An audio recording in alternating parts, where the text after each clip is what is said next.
پسند کرتا ہے. جس طرح قبلہ مفتی صاحب نے آیت پڑھی, اس کا اگلا حصہ ہے کہ اے دلو ہوا اقرب للتقوی.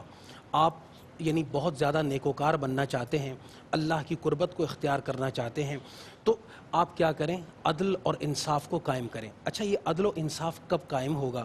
یہ اس وقت ہوگا جب آپ کل انسانیت کو اللہ کا کنبہ سمجھیں, آپ اللہ کا کنبہ اور خاندان سمجھ کر کے آپ ان کو ٹریٹ کریں, تو اس وقت آپ کے دل سے تعصب ختم ہو جائے گا.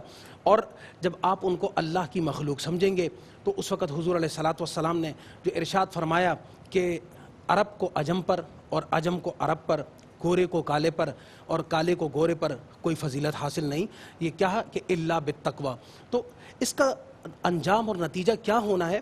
وہ یہ ہونا ہے کہ معاشرے کے اندر جو انتقام ہے, دشمنی ہے, فساد ہے, تعصب ہے, لسانیت ہے, قومیت ہے, فتنہ پروری کی جتنی شکلیں ہیں وہ سب کی سب ختم ہو جائیں گی, بشرطے کہ ہر ادارے میں بیٹھا ہوا شخص وہ انصاف اور بالخصوص عدل کی بنیاد پر اپنے فیصلے کرے اور ان فیصلوں کو لاگو کرے اور اس کا جائزہ لے کہ اس کے کیے ہوئے فیصلے عام انسانوں تک پہنچ رہے ہیں یا نہیں پہنچ رہے. اور جس طرح اوپر کے انسان عدل کی بنیاد پر فیصلے کریں, ویسے ہی نچلی سطح پہ بیٹھا ہوا ہر آدمی اپنے ڈپارٹمنٹ سے متعلقہ افراد کے بارے میں اس کو یقین کر لینا چاہیے کہ وہ سب کے ساتھ عادلانہ برتاؤ کر رہا ہے, کسی کے ساتھ اس کی ذات سے, اس کے عہدے سے ناانصافی اور ظلم نہیں ہو رہی.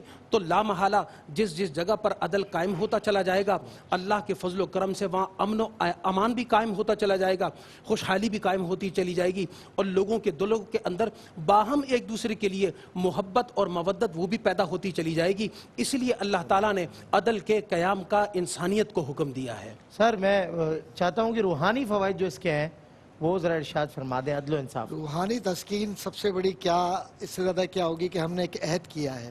قرآن کریم کی سورہ انعام کی آیت ہے نا, جب یعنی اس کا مفہوم یہ ہے کہ جب کسی کے متعلق کوئی بات کہو یا کسی کی نسبت کوئی بات کہو تو انصاف کی کہو, گو وہ تمہارا رشتہ دار ہی کیوں نہ ہو, اور اللہ کا جو عہد ہے اس کو پورا کرو.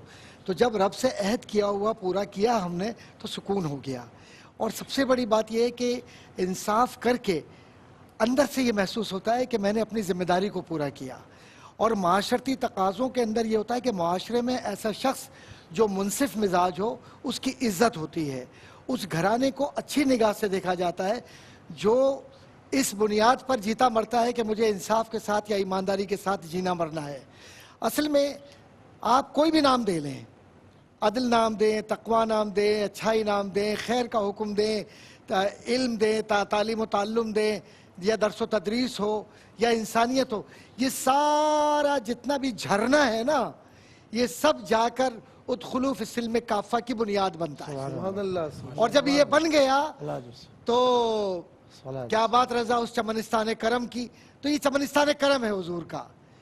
تو کہیں کچھ عطا کر دیا, کہیں کچھ عطا کر دیا, کہیں کچھ, اور جب یکجا کر دیا تو فیضان مصطفیٰ بن گیا. سبحان اللہ. اور جب یہ فیضان مصطفیٰ بن گیا تو کل قیامت کے دن یہ جو عادل لوگ ہیں, یہ ان کا جو انجام ہے اور جو ان کا اختتام ہے, اور پھر اس کے بعد ان کا اٹھنا ہے صدیقین و صالحین کے ساتھ. بہت خوب, بہت خوب. دو جملے کہوں گا, دو جملے. جی جی. عادل حکمران کی دعا رد نہیں ہوتی. جی جی. اور جو عادل حکمران ہوتا ہے نا, اسے کسی محافظین کی ضرورت نہیں ہوتی, جیسا کہ حضرت عمر رضی اللہ تعالیٰ عنہ تھے. کیا بات. وقفہ برائے اذان عصر فخر پاکستان قاری نعمان نعیمی صاحب دیں گے اذان عصر براہ راست. ہم نماز عصر ادا کر کے حاضر ہوتے ہیں.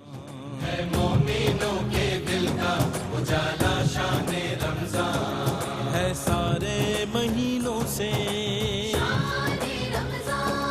ہے سارے مہینوں. ناظرین, اگر آپ ایسی ہی مزید ویڈیوز دیکھنا چاہتے ہیں تو ہمارا ARYQTV کا چینل سبسکرائب کیجئے اور بیل آئیکن کا بٹن دبانا نہ بھولیے تاکہ آپ سے کوئی پسندیدہ پروگرام مس نہ ہو جائے.